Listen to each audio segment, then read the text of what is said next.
It's time to talk NASCAR as we preview the race coming up on Sunday in the NASCAR Cup Series at Kansas, the Advent Health 400. Eric Smith, racereviewonline.net, joining me. And so Kansas, one of the cookie cutter tracks that, it's not completely boring over the years, but considering we have the new car, I think we might have another good race. I see no reason why we won't have another good race, but we'll find out.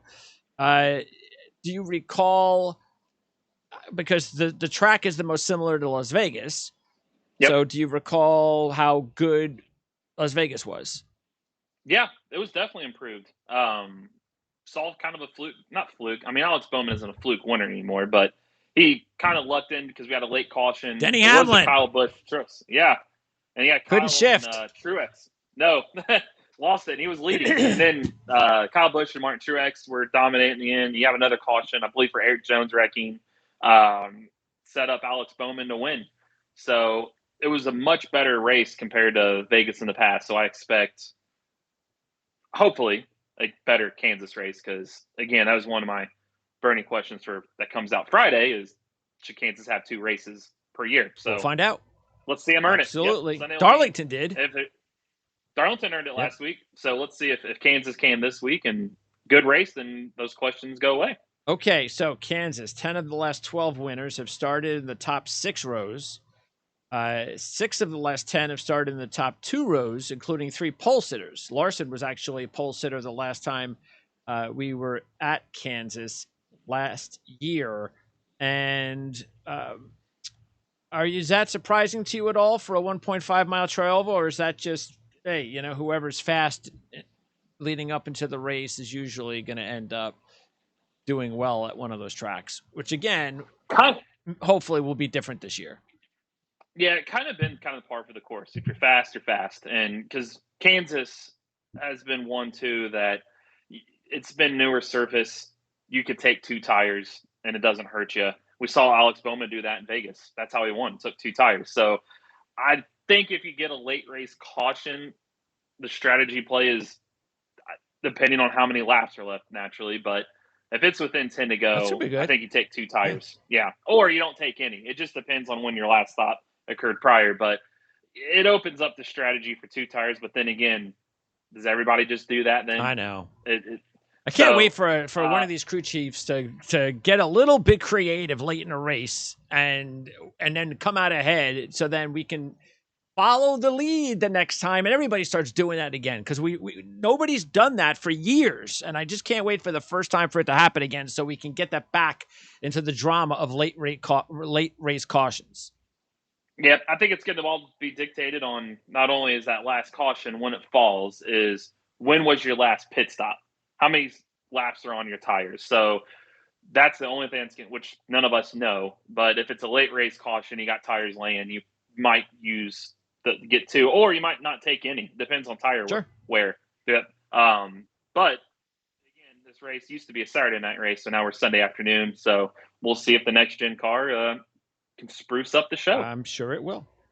So what about now? We're going to add in a little bit more handicapping information, another tool, and that is because we've seen a number of penalties, which we get every year, but especially this year because it's the new car and there was no testing, and so everybody, even though everybody knows the rules, it's still taking some time especially with the one lug nut situation going on, as far as not being able to tighten it properly. And we're getting suspensions because of it. So the reason I bring this up is because you're getting drivers like Denny Hamlin. I know Bubba had some issues, had some crew members that were suspended, but Hamlin, especially since he's one of the big boys, even talked about it, I think, on Saturday in a press conference about how frustrated he has been with the whole thing. Yeah, and I get where they're coming from. Is like in the past, like last year, like, well, look, it could be like a performance advantage. Instead of 5 lugs, you get 3 or 4 on it because you're quicker and you're out of the box. And it's that would be a safety hazard because, like we saw, tire could fall off, loose wheels, or if it doesn't, it helps you.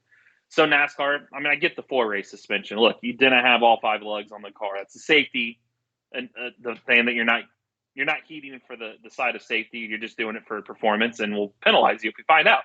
Well, this year, like they're saying, it's the same penalty.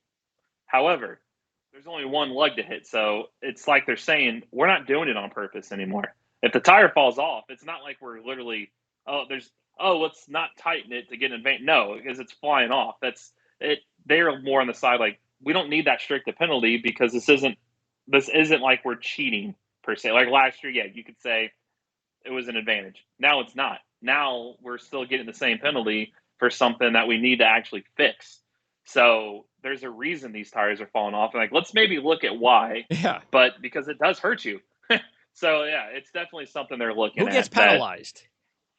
The crew chief and usually the guy, like the tire care, like whoever was supposed to. What is the name of that? Tighten it. Usually, it used to be called a tire changer, but I think they're kind of renaming them. Okay.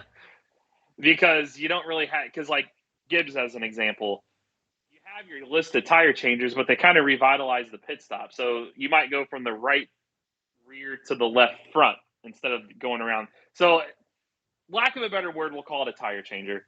But they come up with a really cool nickname. It should be like Gunner or something, Yeah, something like that. Like, yeah, because you're a pit gun. But yeah, it's with the single lug, like they're all saying, we're not doing this on purpose. We've got to figure out a way, but you can't. Some people have said, well, just go back to the 5 lug nuts like it used to be. Though with the bigger tire, the 5 lug nuts aren't going to necessarily hold that tire on. You need the one big lug because it's a different tire. So these drivers are more saying, instead of penalizing us, can we work together to find a solution? Yeah. Because we can't have these. We agree. It's a safety hazard to have the tire flying off the car. Yeah. But we're not doing it on purpose. So there's got to be a reason. So, yeah, so I get what they're saying. Find out the name of that guy.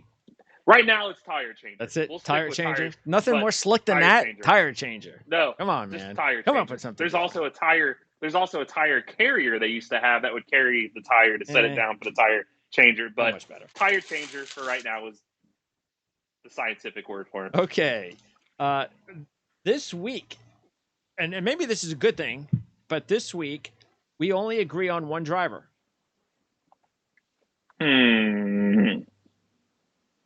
Chase? No. It's gonna be hard. Is it one of the favorites? Driver. I was gonna say, is it one of the favorites, or is it more of a longer shot? It's a contender. Larson? No.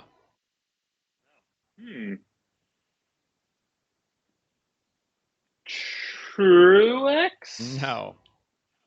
I'm surprised you guys actually went with Truex. I almost didn't. I'll give you one more. Byron. No, and I was thinking about going with Byron, but after what happened last week, I'm like, and he comes back and wins. And he's already got 2 wins. So no, Kyle Busch. Kyle, you went back with Kyle, okay? Yeah. Well, again, let's keep in mind that what happened to Kyle was not of Kyle's doing. So. And he had speed. He had speed and probably could have won the race. It could have been Larson, Chastain, or Kyle. Those 3, if they did not get screwed up in any way, it's probably those 3 drivers battling for the lead. Probably 1, 2, 3 with it. Yeah. Should have been. So yes. So you went back Kyle. Okay. Yeah. Him or Bowman was going to be my next guess. Okay. Yeah. Bowman actually I stayed away from. I was like, I understand. I mean, he won Las Vegas. And again, Vegas is the most similar track. That's the only reason I went with him. There you go. That was the only reason why. Yeah. Plus, well, I can't say the only reason. That played a role in the fact that he was 16-1. Yes. Again, good odds. Absolutely. That was the only reason. That's and and I might even have to double think myself and actually put money on Bowman because of that. I mean, I don't understand why his odds are just continually at that level. It's the same thing with the futures. Yeah. Exactly. He's getting no respect. No, and that's why I keep doing Larson with 100 to keep building them up because nobody's changing. I'm like, well, I could keep building my Larson bank until he drops because nobody's changing. And for Bowman, yeah, I mean, 5 top 11s in his last 8 at Kansas. He won at Vegas. I'm like, he's not a terrible driver there. He won, and you're getting him at 16-1. Like that to me was like, that's a little bit disrespectful to him. So I'll take him. Yeah, I'll throw a few dollars his way for I'll have to 16 to think 1. about that some more. Okay, so you got the 4 drivers are the favorites: Larson, Elliott, Hamlin, and Kyle at 7-1. And you put money on 3 of them. DJ put money on 2. So did I. So, and again, we were only agreed on Kyle Busch, who is the defending champ, with 11 top 10s in his last 14, 9 of those top 5s, a runner-up, 2 wins. He was also 4th at Vegas with 49 laps. So yeah, the way that he's going made a lot of sense. Meanwhile, the other drivers, you mentioned Larson. So he won the race in October. Matter of fact, he led 132 laps and then 130 laps. So 262 in both races last year. Elliott won the race in 2018, has 10 top 12s and 12 races there. And then Hamlin, with Hamlin look, he has a good career there with 9 top 5s and 3 wins. The only thing that there's 2 things. One, he's only led 327 laps in 27 races. That's not a lot. And number 2, the issues, which we're also, again, that's the reason why we were talking about the penalties, because that's always important for us to remind everybody in case you want to stay away from a driver because he doesn't have his full deck of crew members, his 100% guys. But I just decided that, hey, you know what? If he doesn't screw up with the shift in Vegas, he's probably going to win Vegas.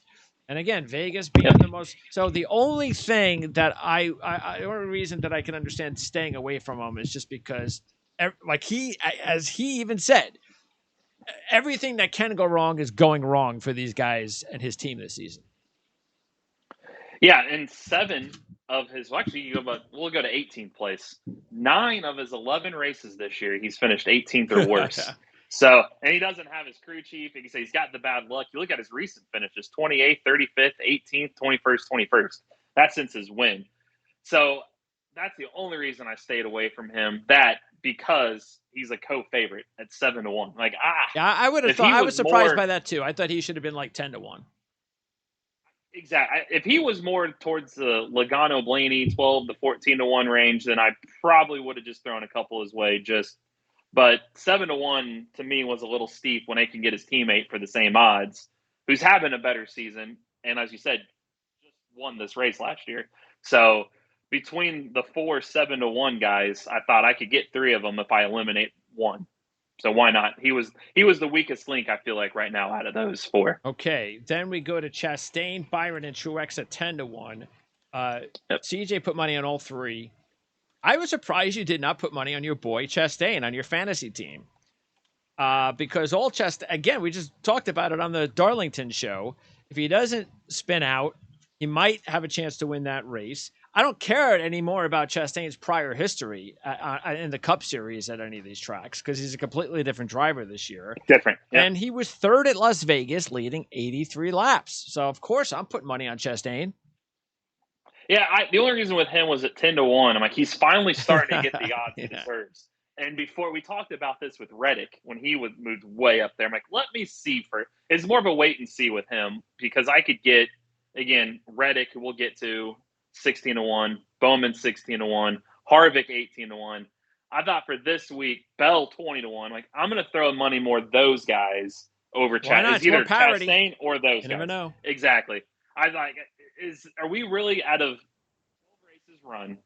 We got 10 different winners. Is the guy 10-1 really going to be a 3-time winner before some of those guys win? I thought he could, but that's why I didn't put money on Byron. Right Byron deserves to be 10-1 over Chastain. He does. I get that. I just thought with him driving probably a little more fire this week, and true. Kansas is a good track. Yeah. Hendrick has statistically done good there lately. I sided more with Byron than Chastain. And Truex, like I said, even though he has 9 top 10s in his last 10, 5 top 5s, runner-up, 2 wins. He swept 2017. But he hasn't been the same driver. Nothing has changed in my mind. And he hasn't led a lap in 3 races at this racetrack. So I was surprised that you went with Truex. I just did just because at 10-1, you're getting a guy that has been really good at Kansas. And you're getting him for 10-1. That was the only reason why. That was because I'd be kicking myself if he finally won there like this year. Sure. And he was 10-1. I didn't take him. So that was the only why.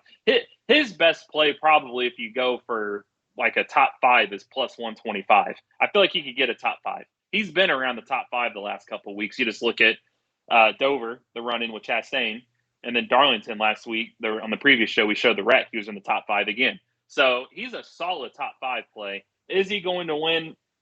I don't know, but 10-1 was too good to pass up. Okay, and then we've got the teammates: Logano 12-1, Blaney 14-1. Logano's not going to win back-to-back weeks. He might even get wrecked this week.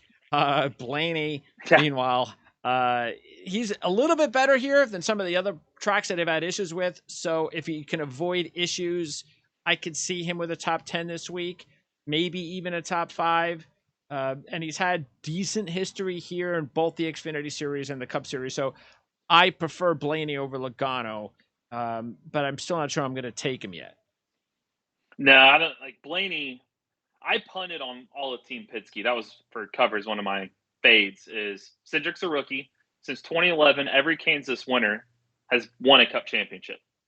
He's a rookie. So I'm like, fading. Same with Chastain. He hasn't won a championship yet, but that doesn't necessarily mean anything because Larson didn't at this time, him winning the Kansas race last year in the playoffs, and then he won the championship. But do you really think he's a championship guy yet? I don't know. So Cindric, I punted. Oh, keep in mind, by the way, Cindric does have 2 runner-ups in 5 Xfinity Series races at Kansas, leading a combined 283 laps.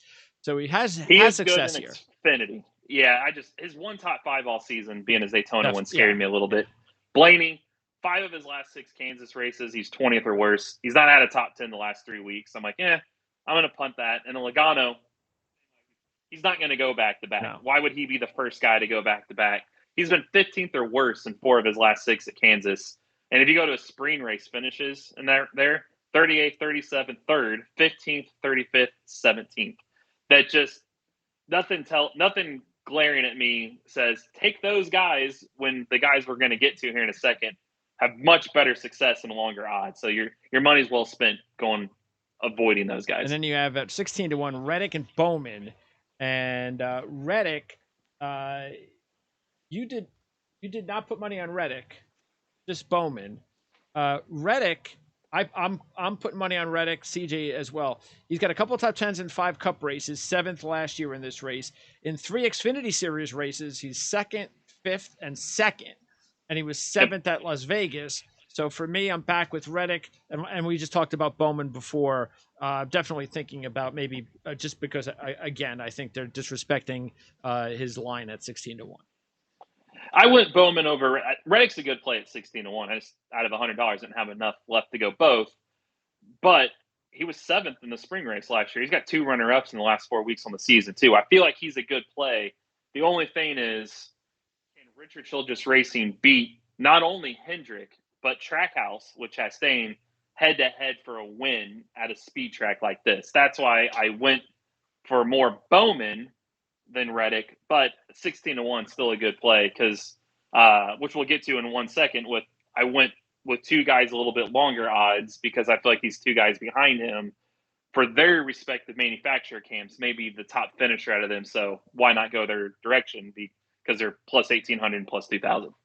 And here are some good, I would say, not long shots, but outside contenders. Kevin Harvick, 18-1. Christopher Bell, 20-1. And you have Harvick with 13 top 10s in his last 17, 11 of those top 5s, 5 of those runner-ups, 3 of those wins. He was 2nd and 3rd last year. Bell has 2 top 10s in 4 Cup Series races. In the Xfinity Series, he's raced 3 times. He has 1 win. And he led 32 laps, finishing 10th at Las Vegas earlier this year. So, yes, I went with Harvick and Bell, and so did you. Yeah, Harvick, 2 runner-ups in his last 3 at Kansas. He's good there, and he's due. So, 18-1, I'm like, out of the Ford camp, we've not really mentioned much Fords other than the Penske's. If we're punting on the Penske's, I think that's your Ford leader right there. So why not? And then Christopher Bell, as you said, he also has 5 top 7s in the last 7 weeks on the season. Remember, right, who won the pole at Vegas? Bell. Who was running the top 3 at Vegas before he spun? Bell. And he's been running top 5 all season. Or not all season, I'd say the last 2 months. Sure. So for 20-1, we talked about Hamlin. I don't fully trust him. Truex, I don't think – the only reason I took him was 10-1, but I don't think any of us have any trust in him yet. I think Bell at 20-1 could be your top Toyota finisher. if all goes well. So it's a steal to me at 20-1. That's why I went with those two over Reddick. All right. Then at 30-1 is Briscoe, 35 Jones, and then I have Kurt Busch and Keselowski there, which we're not really interested in right now. Matter of fact, so much so that I ditched Brad Keselowski on my fantasy team and Yeah, picked up, nobody will believe it, but I picked up Justin Haley.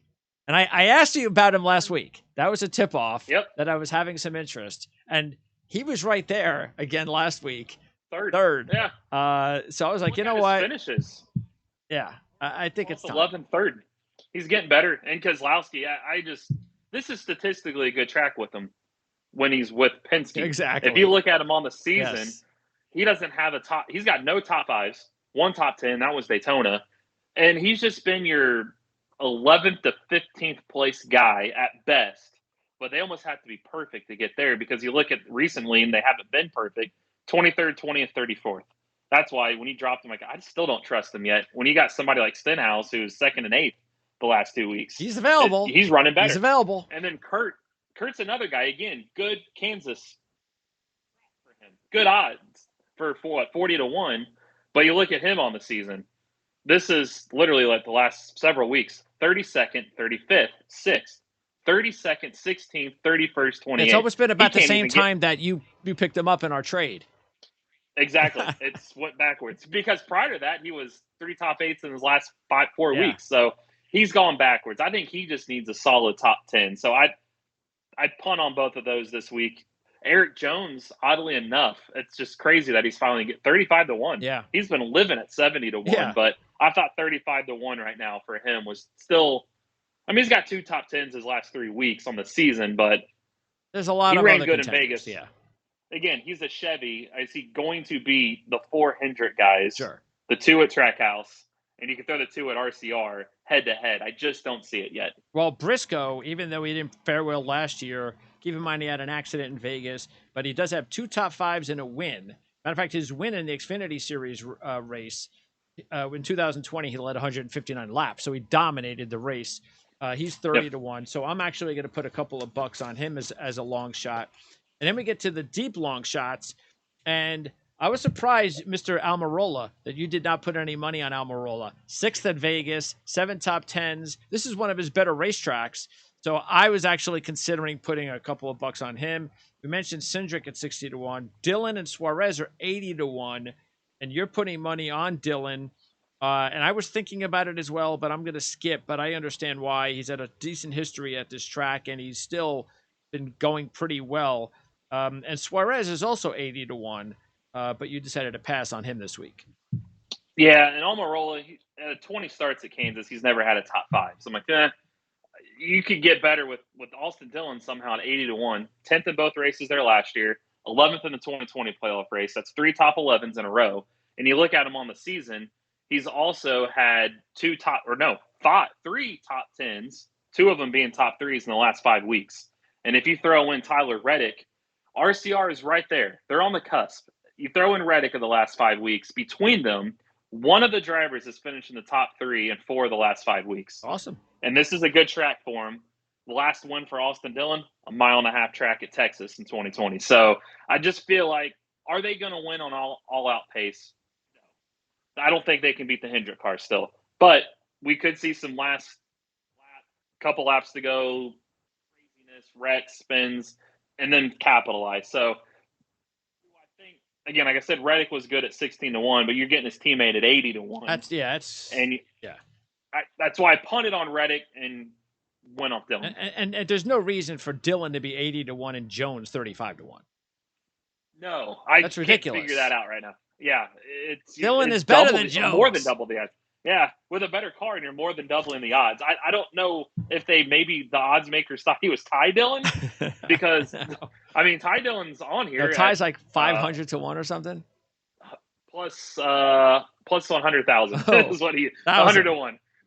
Yeah, 1,001. Again, he's still not that. It's like it just seemed disrespectful. It makes sense to me. Why not? No, so yeah. And I also put money on the 150-1 shots. I put money on, I'm definitely putting money on Haley this week. But look, he's got 4 top 10s and 4 Xfinity Series races with 2 top 5s. So he's been pretty well, and he's doing well overall, which is why I picked him up.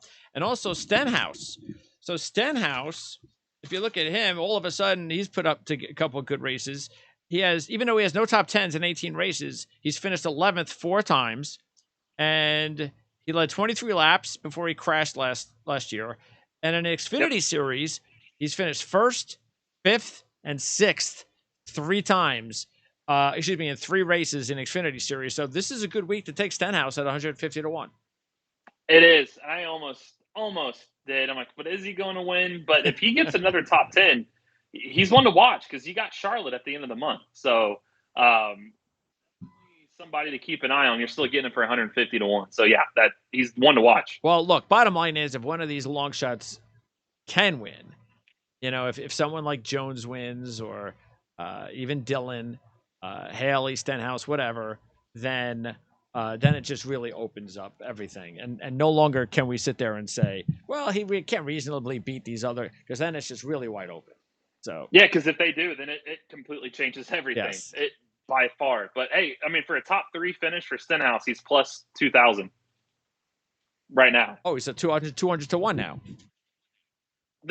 Top 3 finish. Oh, top 3 finish. He's 20 to 1. 20 to 1. Okay. 3. Yeah. So it's not a bad bet to throw a couple dollars. It's not even bad either. Because one of these long shots is probably going to finish in the top 5, top 3. Yeah. You would think. I mean, Justin Haley's 18 to 1 to get a top 5 right now. Interesting. So you look at what he's done. He was 3rd last week. So, somebody's going to take themselves out through the course of 400 miles of racing. It's not, especially this next gen shown, people are going to spin. People are going to take each other out. They're running closer. You're going to somebody else get caught up. These guys are the ones that are capitalizing. So maybe this is the week we see something crazy. Yeah, Haley has improved each week for 5 straight weeks, from 31st to 3rd. So not sure he can go to 2nd or 1st, but I said that's the next one coming. That's it. There's no other way to go unless you start going backwards again.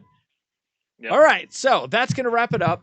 We are going to post a link as we always do. So keep that in mind. Check it out if you haven't seen it. If you're just kind of just skips you, and I understand sometimes you go right for the video, but we always post the links that you can check out at racereviewonline.net for Eric's race notes of the race in question. So that'll be posted when? Should be today or tomorrow. It'll be up. Yeah. Cool. So that'll be ready to go. We'll post that link for everybody to check out, like I said, or just go to racereviewonline.net and don't wait for us to post links. Next week is what? All-Star Race. All-Star Race. Okay. So this is it for the real racing until when? Memorial Day weekend. The 600 to be after that. Coke 600. Okay, not bad. Yep. And that's Indy 500. That's Indy 500 day. Indy 500. Yep. And then exactly. And we're going to talk again on Friday. So you're going to be at the track live on Friday. We're going to talk about the road course race first, which is on Saturday, correct? Correct. Right. So we're going to preview the Indy road course race on Friday, and then next week, I mean, who knows how many times we're going to talk to you before the 500. Well, in the next 2 weeks. Yeah, exactly. Yeah, because they got qualifying and then the 500. So, we'll have plenty of live videos. All right, Eric. Appreciate it. We'll talk to you again next week. Thank you. See you then.